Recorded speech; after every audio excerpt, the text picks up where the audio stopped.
O dami guys, oh.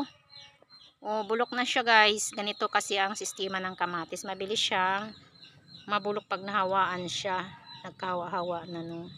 So, maganda naman siyang negosyo pag ganito. Kaso, kailangan mabilisang sold out. Kasi pag matagalan, mabutan ka ng hinog, masayang ang iyong puhunan. So, ito guys, beautiful pa naman to. Beautiful. Pipiliin muna namin. Tapos, yung maganda, iiwalay namin. Yung di na masyado maganda, iiwalay din namin. Puro na to si hiwalay. Ito, oh, beautiful pa siya, oh. Kaya dito ko ilagay sa batya.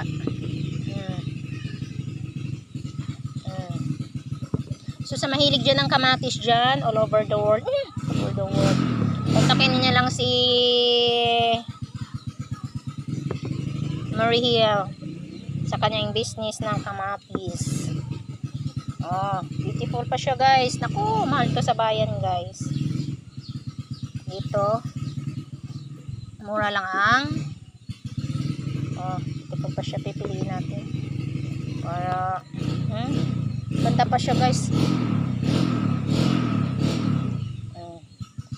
Pag marami kang tanim na ganito, tapos ito ang pang business mo, ayos din. Ayos naman pag ganito. So, thank you for watching guys. God bless us all.